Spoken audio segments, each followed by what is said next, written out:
Welcome back to Decouple. Today I'm joined by Yuriy Humber. Yuriy is the founder of the Japan NRG platform, which provides regular information and analysis about the Japanese energy and power industry, markets, and policy. Yuriy is also a columnist on the energy issues for the Nikkei Asia and co-author of an economic research report on Japan by the American Chamber of Commerce in Japan. Yuriy, thank you so much for making the time to come on Decouple. Thank you very much, Chris. It's lovely to be here. All right. Yes, it was a challenge to schedule this. We are 13 hours apart, but we managed to find the time.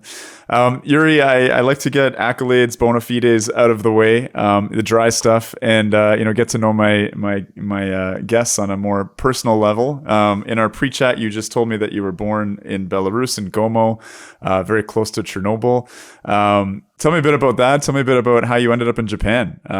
It's a very different society from what I hear from the West. Sure. Thank you. Well, so I was 6 and in Gomel at the time of the Chernobyl accident. I was,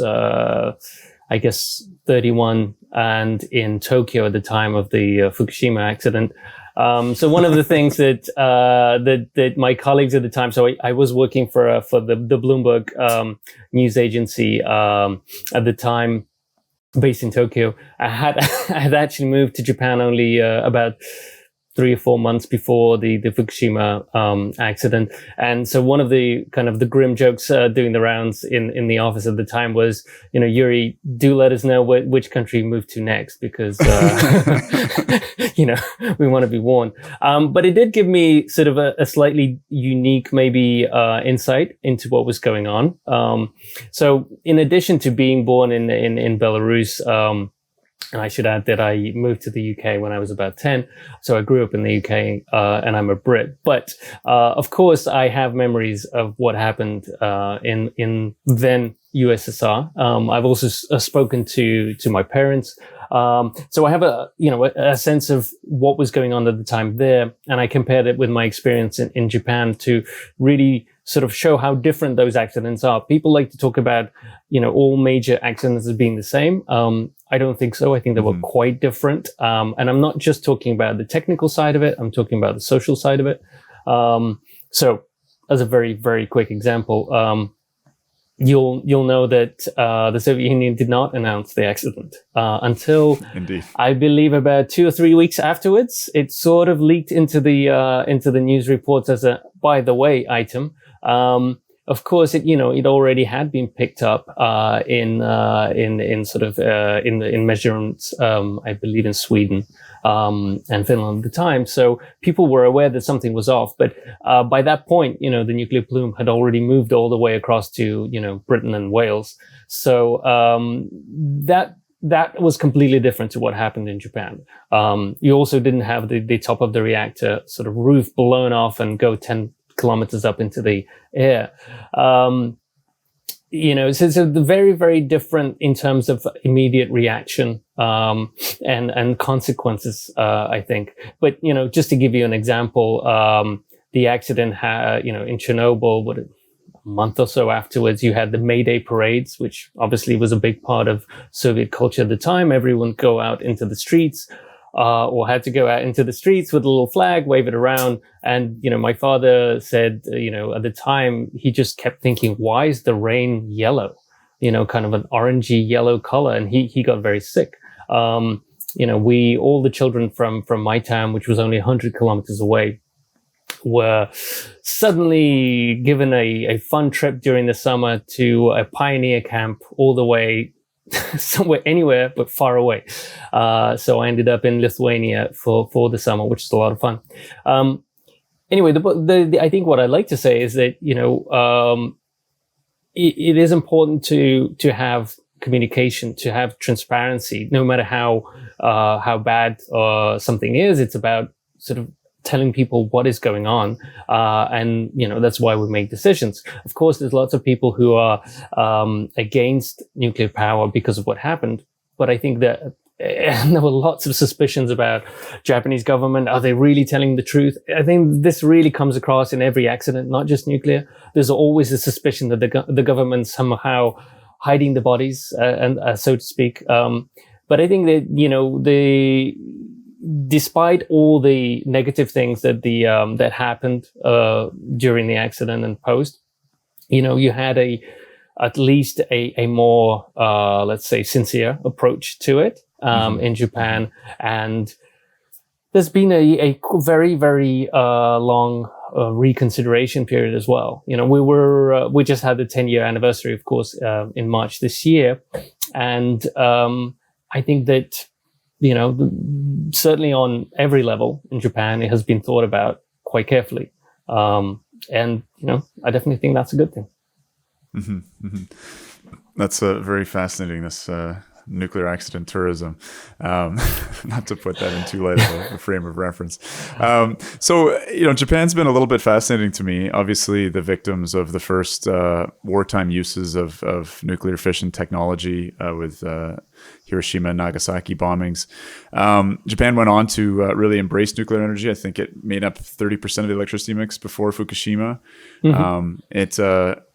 Ontario, Canada, where I currently live, has the largest operating nuclear facility in the world, but that's only because the Kashiwazaki Kariwa plant, which was, I think, 500 megawatts more, around 7,000 megawatts, was in Japan. So, there's this, and then of course we have the Fukushima accident, and now talks about potentially restarting the industry in the context, I think, of a country that imports 90% of its energy. Let's move through that in a little more detail than I've just kind of provided as an overview. I'm very curious to understand a little bit about how we went from being the victims of atomic bombings to building an energy paradigm that was so based, or at least 1/3 based in nuclear energy. Can you walk us through that a little bit? Sure.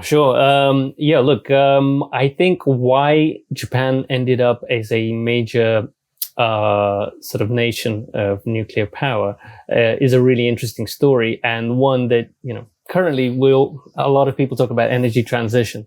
I think this is a very good example of energy transition, because let me just give you a little bit of other background that maybe not quite exactly what you were expecting. But so as you know, a lot of the nuclear power plants, reactors, were built in Fukushima, the Fukushima area. Now, why Fukushima? Well, because Fukushima was actually a very large coal mining area in Japan. And this is not something that I think most people are aware of, but Japan was a big coal mining country. Even though we always talk about Japan being, resource poor, the reality is Japan had quite a lot of coal, and started to exploit it towards the end of the 19th century. So I think you got to the point where you had about 130 coal mines in Japan, right? And that was sort of powering the economy. One of the biggest coal mines and one of the earliest coal mines was in the Fukushima area. It was called the Joban coalfield, right? And the Joban coalfield employed, I think, at some point, thousands of people. When it became clear that obviously you have the pollution from coal, but also you have the realization that, it wasn't entirely efficient. You have Japan then trying to shift from coal to oil. Again, another energy transition that spluttered, because you had the situation, in World War II, where Japan was cut off from oil and therefore essentially initiated its aggression. You also have the oil shock of 1973, I believe, that again made Japan say, well, wait a minute. So we could be cut off from oil. This could endanger not only our energy security, but national security. So we have to move to something else. So you have this transition from coal to oil to then let's do something new, cleaner and more secure. So that decision was nuclear. And it's really no surprise that the siting of the two nuclear power plants in Fukushima, the Daiichi and the Daini, was right on the edge of that Joban coalfield that I was talking about earlier. People lose their jobs. They're looking for some kind of replacement. What are they meant to do? Where they're supposed to go? There's actually a pretty interesting Japanese film that was done maybe around 20 years ago, maybe now, called Hula Girls. It's about strangely enough, a sort of a tourism resort being set up, a Hawaiian-themed tourism resort being set up in Fukushima, and to kind of offer jobs to the coal community, and the coal community being against. But okay, eventually somehow, it gets on board with it. But it's a comedy. It's a tragic comedy about really about the community losing its jobs and trying to think, where else do we go? So the vision for the person that started the nuclear projects in Fukushima was that, look, I'm bringing something that's clean and I'm bringing jobs, and I'd like to maintain Fukushima's position as the energy provider to the really, obviously, the most populous and the industrial Kanto, the Tokyo-focused zone that's just south. Okay, so nuclear came in as a replacement for a lot of coal. Today, Japan, I think there is like one or two tiny mines up in the north, but that's it. Essentially, Japan does not mine coal. That transition was partly enabled through nuclear. That transition was not very smooth, because even though, again, so this is the sort of the geopolitics here. The US was one of the key actors, of course, pushing Japan to go to nuclear energy, partly because US had decided that it wanted to use, the peaceful side of the atom. But it was complicated. They couldn't initially actually export the technology and so on. Maybe that actually the very first reactor that Japan built was a British reactor. It didn't work very well. Heavy water reactor, right? Yeah, non-enriched uranium, exactly. So technology that didn't turn out to be very good, but it certainly kickstarted the process. But and then after that, of course, Japan essentially brought in U.S. technology under license. So some of the reactor units that got hit in the Fukushima disaster in 2011 were built by U.S. companies, GE mainly. Yeah. That's at least one of the reasons that U.S. was heavily involved in the Fukushima salvage operation, the early stabilization. Was because some of the designs initially came from the US, and it was the Japanese companies who were building them under license. Essentially, Hitachi, Toshiba, they were coming in and sort of let's say reinterpreting them a little bit for the Japanese admin. This is really fascinating, because you're walking us through these energy transitions, and there's such echoes of this. And in a sense, you could see that move from coal to nuclear, which I think happened fairly quickly, like as a model for future decarbonization efforts for countries that are using a lot of coal right now. It also strikes me as very interesting. Japan. And this is going to expose a bit of my shoddy attention that I paid in history class. But from what I understand, Japan managed to avoid some of the ravages of colonialism that its neighbors suffered. For instance, China being very protectionist, but then very rapidly industrializing. I guess it was the Meiji Restoration in 1868 that kicked off the kind of Japanese Industrial Revolution, where they, consulted with, figured out who has the best army in the world, who has the best navy in the world, who has the best, factories in the world, and sent their people out to learn those lessons, bring in the consultants, and rapidly industrialize the country. But I have no doubt that would have not happened, or would have been a lot slower were they not blessed with coal. And in just making that comparison between the Japanese archipelago and the UK, and it's not coincidental where industrial revolutions kick off and the role that energy plays in them. So that's kind of pretty fascinating. I've been interested in Japan's sort of different experience there, and how quickly it arose from essentially a feudal nation to taking on the US in World War II. It's a wild story, maybe one we don't have time to get into. But so beyond that energy transition, I forget the name. I always get this wrong. The Hayabusa people, the people who survived the atomic bombings, the feelings about nuclear energy. I'm a little interested in sort of that right. cultural motif and how, you give us kind of a sense of what designs were chosen, but tell us a little bit about how Japanese society reacted to that. What were the efforts that the industry undertook, or was there, U.S. influence as well, it sounds like, to pursue this program? Did it just make sense pragmatically as an island that was running out of coal, perhaps, to use such an energy-dense, storable fuel? How did it come about, I guess? Sure. Well, look, it's always a story with a lot of different angles, and people will claim, one is more important than the other. But in short, and I think this is the overall driving force, you have Japan that's powered its industrial revolution, as you said, through coal, and something that, a lot of emerging economies are saying, well, why should we do the same, right, today, and being told not to. But Japan did it through coal, a little bit of hydropower too. Then it sort of saw that it needed to clean up the pollution and therefore moved to to oil. Realized that was a pollution-based concern, because that's very unusual. It was one of the. I mean, you have smog, you have a lot of air issues, right? It wasn't just that. Right. But it was certainly one of the considerations. And you can see a similar echo, what's going on with Beijing, right? And in recent decades, sort of initial, we'll use coal because we have to use it for a rapid sort of expansion, but then realization that after time, that's not a good idea. And then, of course, as Japan sort of considers this new power source, nuclear, not just as an energy solution, but also as an engineering solution. I think a lot of Japanese economic structures are based on the idea that we take a technology, we make it as good as we can, and then we export it.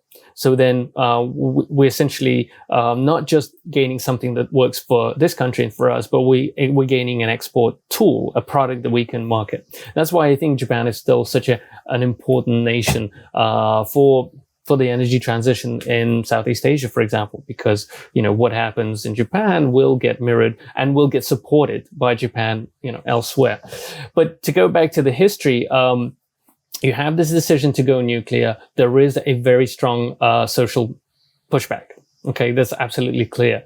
That social, there are. If you look at the internet, you'll find lots of kind of Machiavellian stories about the CIA being involved, the U.S. government being involved in trying to sort of push against, neutralize the anti-nuclear lobbies in Japan.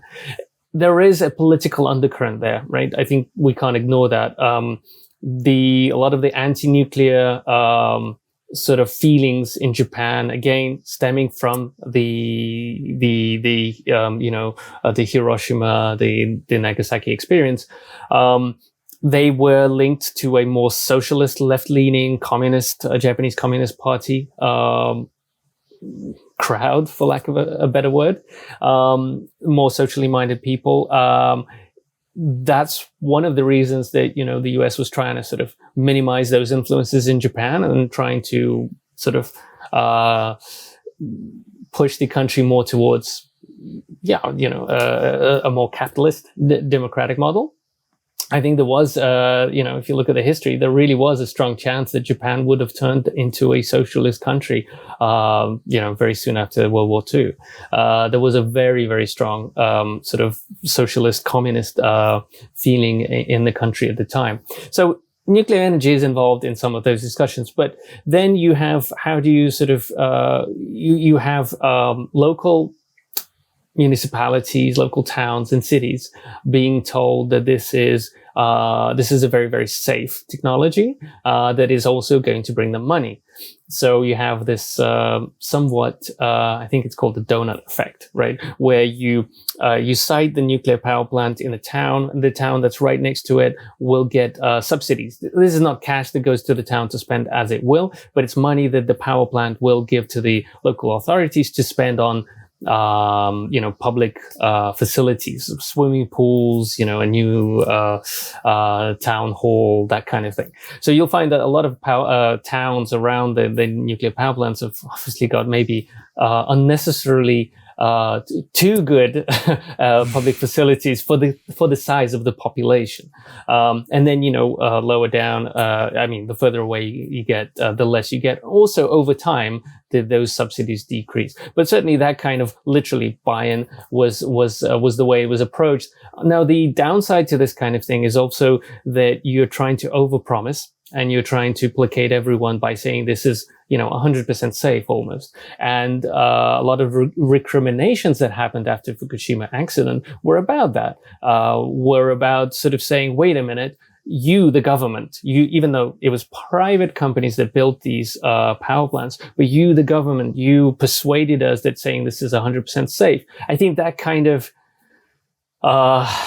that over egging the pudding is not a good thing. Again, a very quick example of that is the Fukushima plant itself had actually quite a few robots installed. These were safety robots that were supposed to, help out in times of emergency and so on. And after a while, the staff at the plant apparently got nervous, saying that, why do we need, it's a safe plant. Why on earth would we need a robot to come in? So after a while, the robots were taken away, disabled, and then the whole program was scrapped because you didn't want to unnerve the people. And then, of course, when the accident happens, Japan, the country of robotics, doesn't have a robot that can go inside the power plant and at least take some footage. And you have US robots, you have German robots coming in and doing those jobs. It was quite a shameful moment. In fact, there was a little bit of a national again sort of soul searching about how and why that happened. But again, it was about the government trying to force a policy. There was certainly a lot of social unrest and demonstrations against nuclear power when it was initially being brought in the late 60s, 70s. Some of the clashes, I've been to the Fukui region, which is home to, I think, the most nuclear reactors of any prefecture in Japan.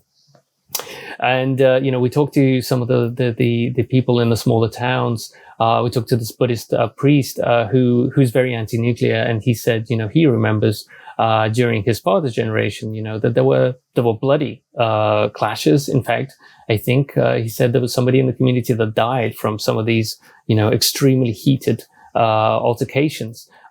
Police had to be brought in, numerous times. Certainly, it was not an easy sell. So I think that's probably why the government went all out to try and sort of overpromise. That unfortunately, when you do that, then people pick holes with it afterwards. But certainly that was the introduction. Once it was introduced, once nuclear power became sort of a mainstay of certain municipalities and localities, obviously then people are engaged, or should I say, people have something, at stake. And to kind of bring it to modern day politics, for example, you have the election that's at the end of this month, the general election. You have generally, the unions of the power companies, right? The unions of the power companies tend to vote with the left-leaning, the more socialist-leaning opposition. This time around, some recent newspaper reports say that the unions of the power companies that generally own the nuclear power plants in Japan, they're not going to vote again with the opposition. They're going to go with the ruling party, which is unusual, right? Because the ruling party is the more center-right, if you like. But they're doing that because the opposition wants to get rid of nuclear, wants to phase out nuclear. And for them, that means, a loss of jobs. So again, it's people pretending. Let's explore that, because again, it's such a fascinating story about the siting of the nuclear plants in Fukushima as a jobs program, as a way to a just transition, to kind of use that language and echo it back through history for workers from the fossil fuel industry, from coal into nuclear, and the donut effect, as you were talking about. So, after Fukushima, you had before Fukushima, 30% of the country is nuclear. And I think it's within a year of Fukushima, there's zero power production from nuclear. What was the impact of that like on these communities? I can't imagine it. It sounds like it would be devastating to those local towns. And I do want to explore what the alternatives were, what it was replaced with. I am blanking on the estimate of the billions of dollars spent per year to import the fossil fuels that replace the nuclear fleet, but perhaps you have that at your fingertips. Yes, I do. I do. No, I went through the numbers because it's fascinating. So let me address first the initial sort of the post accident impact on the energy side. So Japan is very unusual in its power grid, in that the country is split between two systems, two different frequencies, 50 gigahertz and 60. And it's because, again, it goes back to what you were talking about, the sort of the major restoration, the very rapid industrialization of the country, if you like, the central and northern part going with one set of equipment, to the western and southern part going with another set of equipment. So you have, US and German power grids installed. Those two grids only have a small connector between them, an interconnector. So that means once you have a major shutdown of power capacity in sort of one side of the country, it's not easy to get or very, very limited how much power you can send through to the other side of the country. That's kind of one of the weaknesses of the Japanese grid at the moment. Because a lot of nuclear power was concentrated. No, let me rephrase that. Nuclear power as a component of the energy mix was even greater in the Kansai, so the Osaka, Kyoto, Kobe, those cities, the Kansai region. They much more reliant on nuclear power than even the Tokyo or the Northeast, where so they might be 50-60% of the grid in those focused areas. Wouldn't have been 50-60%, but it certainly would have been, again, off the top of my head, but a third to or higher. So if suddenly you have to shut down huge we're talking about 4, 5, 6, 7 and upwards gigawatts of power, you have massive shortages and you can't sort of receive the extra power from elsewhere. So you did have sort of periods of power shortages in the Kansai region immediately after Fukushima. But surprisingly, Japan did navigate. It was sort of a very kind of a gingerm navigation, but it did navigate the post-Fukushima period, in 2011, 12, 13, fairly well. There were no blackouts as predicted. This partly because you had a very strong power savings program called Setsuden, so literally saving power, which was sort of drilled down into everyone on a individual level and then on a corporate level. And you had offices, that would literally have the thermostat at 28 degrees. Now, I would say the Japanese office generally tends to be warmer than an office, let's say, in the US or North America. But even so, a Japanese office 28 that would be pretty hot. I remember anecdotal evidence of sort of one worker, one staffer at a company in Tokyo saying that, I found a spot somewhere in the office that's not near a window and it's down to 26 degrees in that spot and I'm not moving. So right. Obviously it was a tough time, not just for sort of industry having to curtail a certain amount of production, but on an individual level, elevator, all the lights would have been off in a lot of buildings. Some elevators were shut in certain buildings. I think, TEPCO, the company that owns the Fukushima reactor, I think, they tried to take the extra yard and like literally switched off as much power in their offices as they could. So people had to use the stairs even for high floors and so on. So that was the way to get through it. But even then, I would say, even though you had the entire fleet shut down, several days after the accident, you actually had quite a few of the reactors, again, in that Kansai area, the really nuclear reliant area, come back up. And they worked, I think, we had about 2, 3, 4 reactors up and running, for at least, 2011-12 period. And then it kind of tailed off. Because again, how could they otherwise, get through without blackouts? But just to give you the, impact on a sort of economic level, what that meant. again, I'm not going to talk about emissions because I think it's obvious that the emissions went up quite a lot. But money-wise, this was a huge change. So you have, after 2011, the power tariffs rise by about 30% for industry, right? And about 20% for households because of the higher import costs of LNG and coal. LNG imports grow by 25% in 3 years. Okay. And that's from Japan being the largest importer of LNG in the world already at that time. You've got thermal coal imports up by 7% in 3 years, right? That's not small. And clearly because Japan's buying a lot of LNG and a lot of gas, some of the prices are pushed up on a global level. And you have Japan spending 38% more for its LNG, about 16% more for its coal. So what that means is in the fiscal year 2013, which is when Japan had no nuclear online, at least for periods of time, Japan in that year is spending an extra $100 billion on its power bill. Okay, for the fossil fuels to produce electricity. Okay, so again, to another sort of data point. Last year, of course, you have the pandemic, so it's not an easy comparison. But last year, Japan spent less on LNG than it did before Fukushima.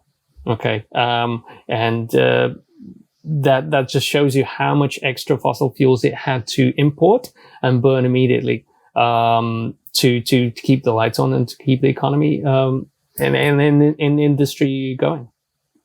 And so I guess the question is, why did they shut down all their nuclear plants? From what I understand, the earthquake triggered devices that safely shut down all the reactors, but then Fukushima had a loss of coolant situation because of the flooded generators. The other plants, was there any damage, or was this just public backlash? Fear, why did they shut? This is an extraordinary move to take, to shut down 30% of your generation and make up for that with fossil. And like you said, these demand response behaviors, right from the corporations down to the individual households. It's an extraordinary energy shock. I'm sure there's parallels, but I'm having a hard time finding one. But yeah, what was the rationale to shut down the entire fleet as a result of Fukushima? Well, again, I'll quickly say for anyone that wants to have an example of what it would be to make a quick energy transition. Well, that's one example. You could shut down the entire nuclear fleet, and the immediate response will be in most countries, would be to do what Japan did. Okay. Why I did so is because if you're rich enough, I guess, right? Because that's a big right. That's right. Japan's one of the wealthiest countries in the world. Right. So if you can afford the LNG and you have the gas-fired capacity, then that's all well and good. Otherwise, you're going to burn a lot of oil and coal. Or you are going, of course you could build a lot of renewables, but again, they also do not take, 1 month or even 1 year to get to that scale, get to 45 gigawatts of nuclear capacity suddenly wiped out.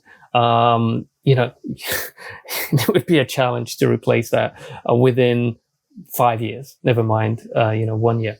But why it shut down? Well, look, okay, clearly you had a loss of confidence in nuclear power on a public level. There was this fudging, if you like, that yes, we can't not have the lights on, therefore we will allow certain reactors in the Kansai area to go back on, which sort of would contradict the issue. But clearly, while some plants needed further inspections, one that was just north of Fukushima, there was a little bit of damage, and they wanted to look at it more carefully.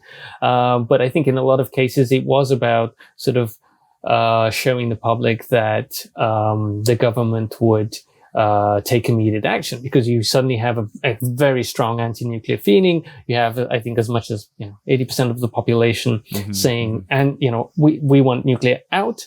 You have demonstrations in central Tokyo, which again just doesn't happen. You have a outpouring of emotion. So any government is going to then react in a strong way. So they looked at the causes of the accident, not just on a technical level, but also on an industry level. There is a sort of a phrase for how the nuclear industry in Japan sort of operates or operated. It was called the nuclear village, because a little bit of a sort of an insidey job, in the sense that the ministry responsible for promoting nuclear power is also the ministry responsible for monitoring it, or one of its agencies. So it was seen that was kind of a conflict of interest. Japan set up an entirely new independent regulatory body, the NRA, Nuclear Regulation Authority, that is now in place, and is a very, very tough regulator, I would say, on the industry right now. So and then they brought along an entirely new set of safety standards that they wanted every plant to take on. You had a revaluation of anti-tsunami measures, a revaluation of anti-earthquake measures. So first it was a case of drawing up the new measures and saying where we expect each plant to be at. Then it was a case of telling all the nuclear power plants and operators, you have to meet these new measures to be able to restart. That cost a lot of money, and still costing a lot of money. I mean, we're talking of vast sums of money, right? Because you have essentially you're almost sort of building half a nuclear power plant in some cases. Right. So what's happening in these communities? Like we talked about the coal transition to nuclear. So like these communities that work there, these are large plants. Thousands of people work at nuclear plants. Welfare dole, like what happens to them? Do they get jobs at new fossil fuel plants? I know that Japan ended up, or there were plans to build, I think something like 20 new coal plants. Just as an aside, there's tons of differences between the Ukrainian response to Chernobyl and the Japanese response to Fukushima, and different political systems, democratic versus authoritarian, rich country versus not so rich country. But interesting that Chernobyl units, I think 1 through 3, continued to operate until 2002 or something. One's ability to do a crash phase out is, again, so dependent on being a wealthy country. But yeah, let's just go back to that. What happened to those communities around those nuclear plants and those workers? And is that part of what's motivating those unions to actually vote for a center-right party now? I think that the majority of the community response immediately after the accident was, of course, to be either wary or against nuclear power, as an emotional response. I think the people, for whom it is a job issue probably feel very, very conflicted and have done. But when the majority of the country is protesting against nuclear power and it's seen as as a pariah for a long time, you're just not going to get these communities discussing the need for restarts. Even though the uniqueness of the Japanese sort of nuclear nuclear operational model is that technically, by law, once the industry regulator says the plant can restart, they technically can, but it is sort of an absolute given that the plant or the operator will go to the local community and will get the local governor, the prefectural governor, and you'll get the local city mayor and the city assembly to vote and say, yes, we allow the restart. And that should happen every single time you have a restart. So it's a very sort of socially minded process in the sense that it should have the community backing. I think there was a period, I'll call it a mourning period, where it was expected that things would have to just, quiet down for a while. Then maybe around sort of 3 or 4 years after the accident, maybe, 4 or 5 years after the accident, especially with the high energy costs, and the high import costs of all the fossil fuels, there was a lot more sort of conversations about restarting nuclear. And of course, that's when you have the initial restarts of the nuclear power plants happening based on sort of the new rules, but again, very, very few at the beginning. The communities that for whom this is a big job and economic issue, I think they've always been either quietly pro or at least neutral. But it isn't always about that one town or those two towns that are right next to the power plant, because as I said, the prefecture, the wider prefecture also has to agree. And if you're a town 50 kilometers away, you don't get the economic benefits of the nuclear power plant, but you are pretty close to it. So you may just sort of say you're against, because plenty of your people will say this is too dangerous and so on. So I think that there's been a very, very, Yeah, I'm guessing there's not, there was an interesting piece by Yuriy Humber, who runs the Thoughtscapism blog, where she was looking at the lifespan impacts of living in the most contaminated areas of the evacuation zone in Fukushima versus resettling into some of the more polluted areas in Tokyo.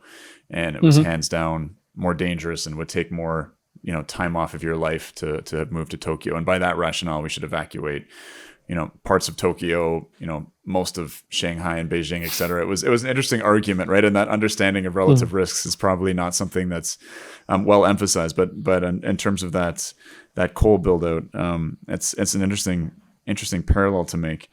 I do want to, because we have another 20 minutes or so, and I do really want to dig into some other areas as well. Sure. And maybe we need to hit the rewind button a little bit to move back in time, because I think listeners of this podcast are very interested in the examples of successful kind of on budget and on time nuclear buildouts and what we can learn from them, whether those economic and regulatory situations that can be replicated in the context of climate change to create a rapid energy transition that still allows for human flourishing without trashing our environment or atmosphere. Do you have any expertise or knowledge of the initial build-outs? You mentioned, I think I have some sort of pro-public sector biases here, but I think you mentioned that the nuclear build-out was largely a private endeavor, private companies.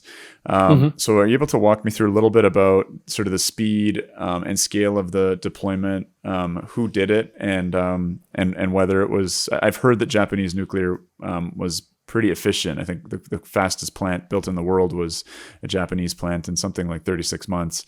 Tell me a little bit about that sort of golden age of the build out. Sure. So I don't have a super detailed knowledge about all the build outs, but just as a kind of a rough guide to what happened. You clearly had the government sort of pushing it as a policy idea, and but you also had the big power utilities, which sort of used to be the regional power utilities. Now it's sort of a liberalized market, but in any case, each power utility would be in charge of its own region. The TEPCO, the Tokyo Electric Power Company, was also, if you like, it had close ties with the Northeast. Again, traditionally, because the Northeast, the Fukushima area, provided the coal and the coal-fired generation that would go down to Tokyo. It was Kansai Electric, the company in charge of the Kansai region. It was Tokyo Electric. It was Kyushu Electric, the sort of the western side of Japan, that were taking the lead. And then you had other utilities would sort of have over time built one or two either reactors or one nuclear facility with a few reactors. I should say Chubu Electric as well, Central.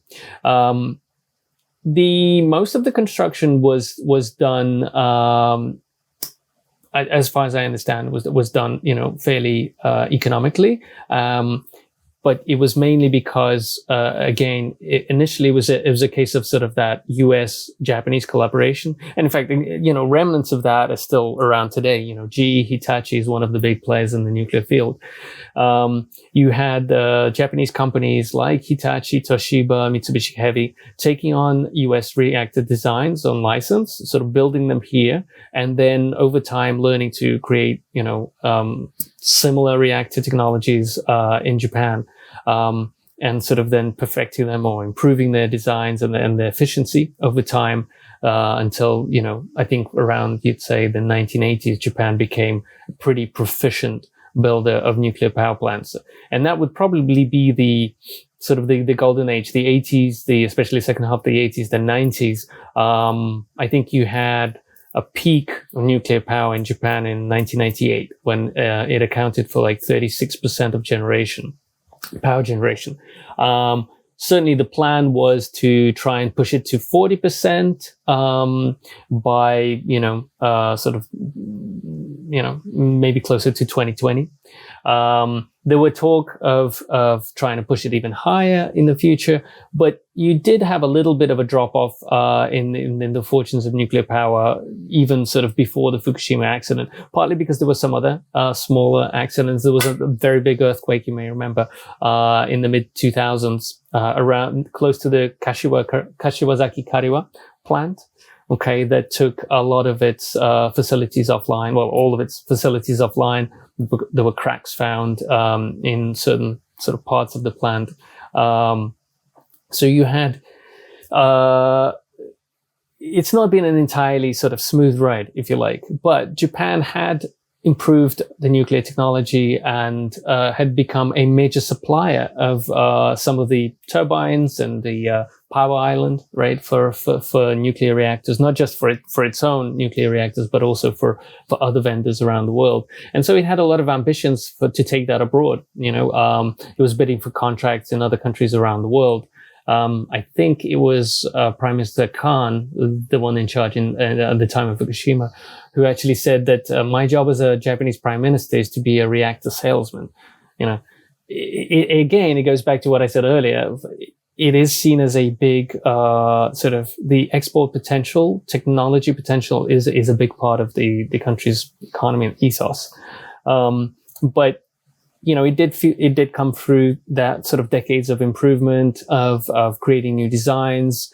Again, for those, are looking towards a kind of a brighter future for nuclear, I think, I definitely recommend looking at the high-temperature gas-cooled reactor program in Japan. It's the HTGR design that was actually developed in the 2000s. It was very, very good. One of several designs that Japan came up with, but wasn't pursued because it wasn't part of it didn't allow for a full nuclear fuel cycle, right? So it wasn't a design of a reactor that once the fuel rods are sort of used could be recycled and reused.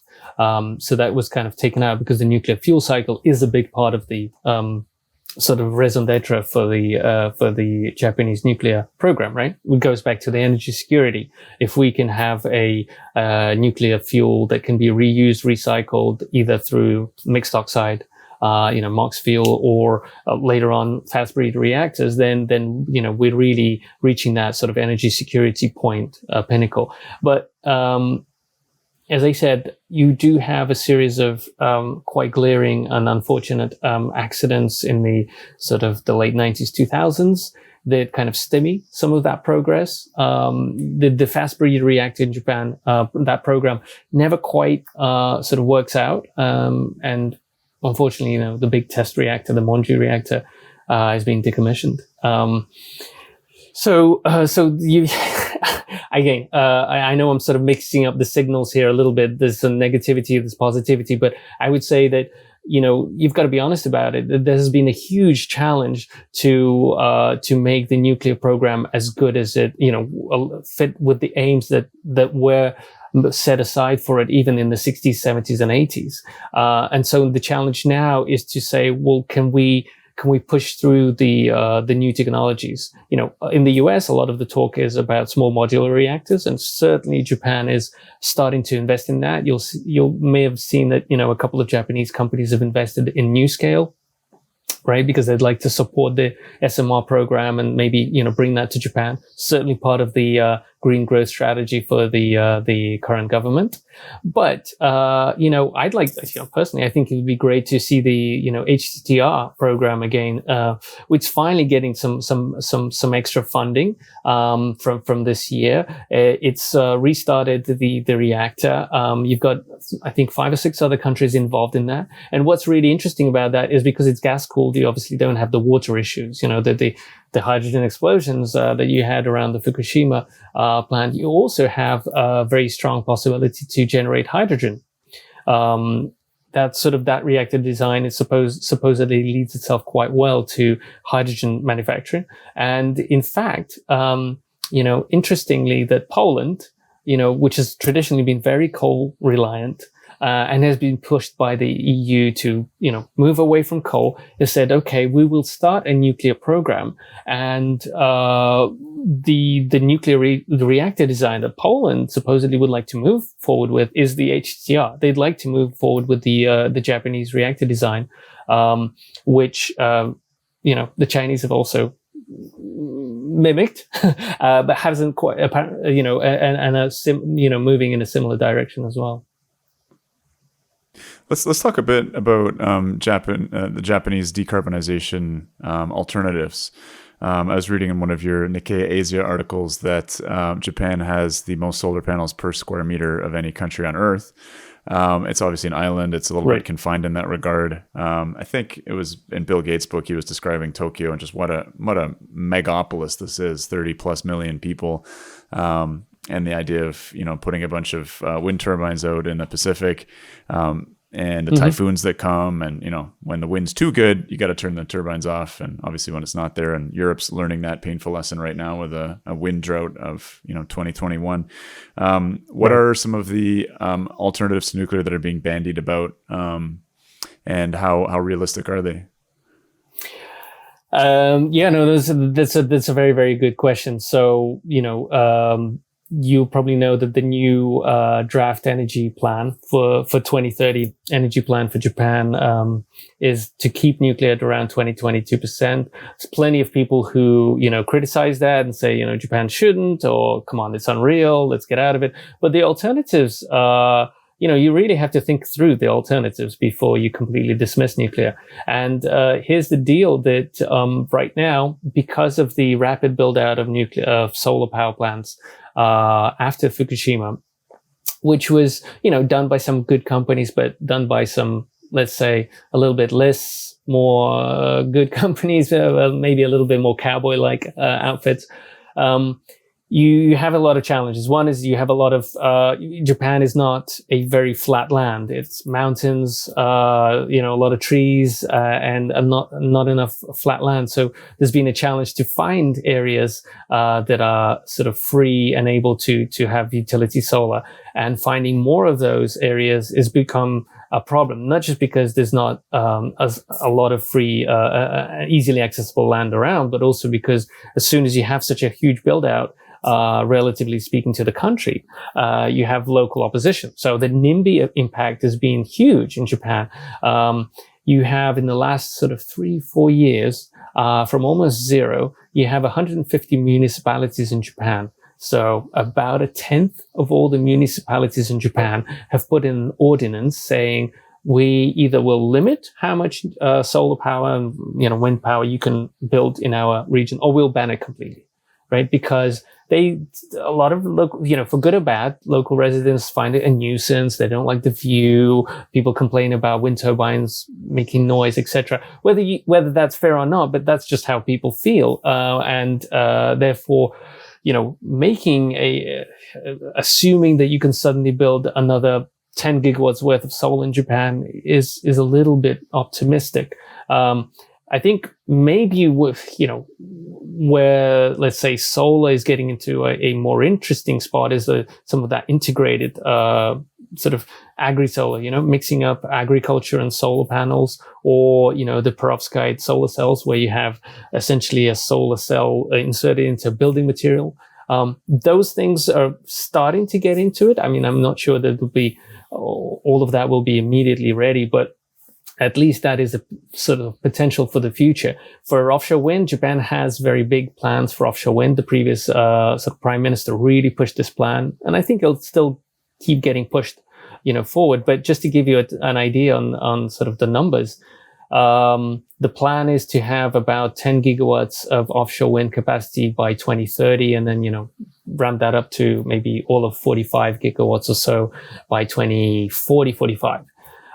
Which would be equivalent to kind of like a nuclear fleet. Yeah. But, now it seems that, okay, maybe things aren't quite as simple as we thought. And maybe we'll only have about, 2 or 3 gigawatts of offshore wind by 2030. So, people talk about nuclear being, it takes so long to build one. It's crazy amount of money, but, offshore wind is not going to take a short amount of time to build either. It's also a case of building an entirely new industry, almost an entirely new industry for Japan, which currently has almost no offshore wind capacity. So that's going to take time to scale. And also, of course, the land space. Are the material resources an issue at all? I mean, Japan obviously imports a lot of things, but these are very mineral-intensive processes. Exactly. Terms of, yeah. I think that's not a debate that's been. It's not something that gets discussed a lot in Japan, but I think it should, because I think traditionally the people that really support like 100% renewables, no nuclear, I don't find them discussing the sort of the raw materials implications of that very much, which is unfortunate because, you're talking about, for example, with solar, we all know that, a lot of the materials are currently being sourced from China. That obviously has some security and geopolitical implications. It also has an economic implication. If Japan has almost no major producers of solar panels left, then it's just, what's sort of the economic upside? So it is a tough issue because you have this very idealistic approach on the one hand, and yet there are some very serious constraints on the other. Then, of course, the other thing being pushed very strongly is the hydrogen economy, ammonia, hydrogen. At the moment, it's being sort of penciled in as about 1% of the total power generation by 2030. I think that the attractiveness of sort of hydrogen ammonia for a lot of power utilities in Japan is that they're hoping that they can take a coal-fired power plant, switch that coal over to ammonia, initially in parts, just co-firing, and then over time entirely switch it from coal to ammonia. And, similar from LNG, switch it over from LNG to hydrogen over time. At the moment, the issue is cost. Clearly, that's going to be a big jump in cost. It also, you also have to build the entire sort of global value chain of production, of hydrogen production. And then you have the same arguments about, well, wait a minute, how clean is this ammonia? How clean is this hydrogen? If it's all going to come from, as current test projects are either coal or gas, natural gas, then aren't we back to the same issue of, burning, CO2 to create these clean fuels? The solution often touted, much discussed in Japan and elsewhere, is obviously carbon capture.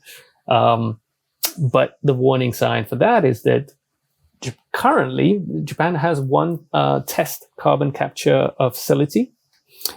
That's it. So until we build or secure a carbon capture facility of any size, you still have to talk about it as an option for the future, as opposed to kind of a concrete thing that, we definitely can rely on. So it sounds very complicated. And a news story that popped across my Twitter feed the other day was a Japanese entrepreneur. I think he's got a big foot in the fish industry, wanting to build battery ships so that you could, instead of laying undersea cable for your offshore wind, you would go and charge your battery ship off the wind turbines, right, and then take that to the city. I mean, again, Rube Goldberg, seems to be the right analogy for these solutions, or these pseudo solutions that try and sort of make this house of cards all stand up.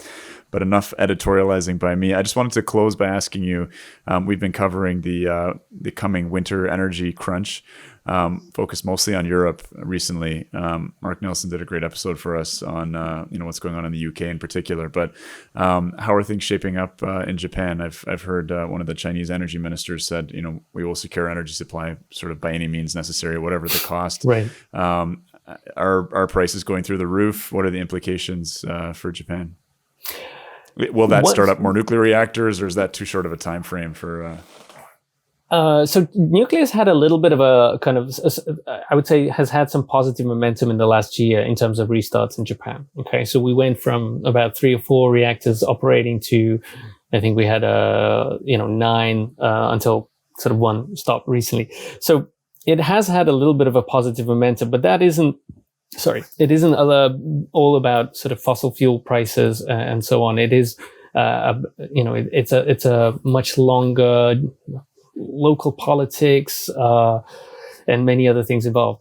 In terms of sort of being slightly cushioned against some of these global volatilities in energy prices, Japan has a lot of long-term contracts for LNG and also coal. So to a degree, it's protected. It's not 100%, but, I think, 70 or 80% of the gas comes into Japan on long-term contracts that have a set price. That's a big contrast. That's a big contrast with Europe, where they've tried to be lean. Absolutely, and right. Yeah. Exactly. Okay. So Europe has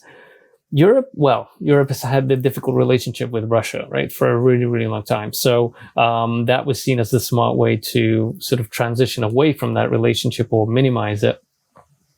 At the moment, of course, you can read it how you want to read it, but certainly it's not a straightforward negotiation, that's for sure. So Japan's always relied on these long-term contracts. It's been told that it shouldn't, it should move to spot pricing because it's cheaper to do it that way. I think now, looking at what's going on, Japan will just say, wait, you know what? I think long-term pricing is probably, good. We'll stick with mostly that strategy. But does it mean that energy prices will go up? We had actually, Japan had a very, very strong price shock in January this year. Came before the Texas event, a situation, of course. But same thing, you have a short period of time where a lot of other generation gets cut off, strong storms, cover solar panels temporarily. So, solar power is down. Turns out that, pump storage, right? Another alternative, is powered by the surplus solar power. So therefore you don't have the pump storage, sort of availability. Then, you're looking at baseload. At that time, there was a lot of problems with securing cargoes. Literally, you couldn't get ships to Japan, right? Because there was a lot of ships stuck in Panama Canal.